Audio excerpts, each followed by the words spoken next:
And I welcome the opportunity to participate in this discussion in relation to pre-European Council statements. And I've looked at the speech given by the Taoiseach, and there are some welcome things in it.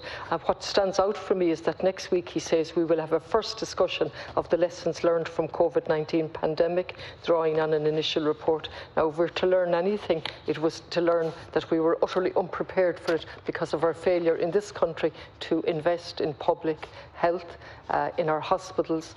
And we remember what the World Health Organization said going back over a year ago, that the failure to act by Ireland and other countries was truly shocking. So I would like to see a transformative action coming out of this and making language mean something. There are many other things I would like to look on. Time is limited.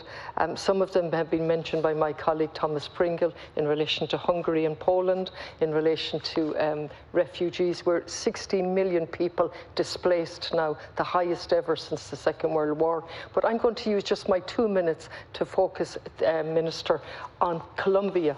And I'm actually surprised and shocked that it's not mentioned, given the level of unrest and violence and deaths in Colombia in the last while, and this spate particularly since April of this year. And I know we have the former Taoiseach and the former leader of the Labour Party as the EU envoy, and I understand he's deepening his understanding of Colombia as we speak in relation to this matter.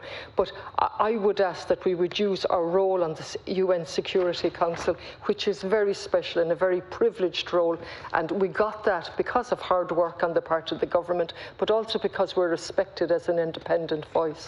And I would ask, Minister, that we would use that voice, and that Colombia at the very least would go down on the next Council meeting on the agenda and number one on the top of it. The figures are absolutely horrific. This protest, this one, followed on from 19 and 20, but this unrest followed from the end of April.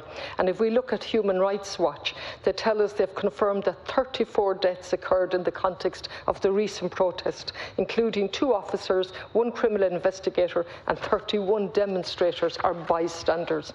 And there are many other figures that I could quote for you, but time is limited. So I'm going to look at what 2 organisations on the ground, non-governmental organisations, tell us.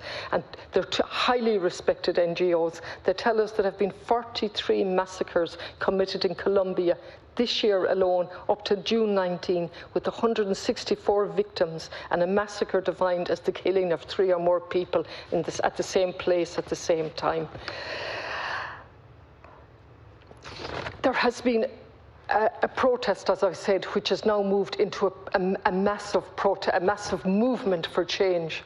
And what I'm asking here in my few seconds that are left is that it goes on the agenda of the EU meetings, that we have reports back. And Minister, could you clarify, when does the Minister Simon Coveney report back to the Dáil on his role on the UN Security Council, and how topics are placed on that? We have a very good relationship with Colombia. I had the privilege of meeting the ambassador in a different role lately, and we have connections going back to Roger Casement. But we've got to use our voice in relation to what's happening there at the moment and the unacceptable level of state violence or state-sponsored violence.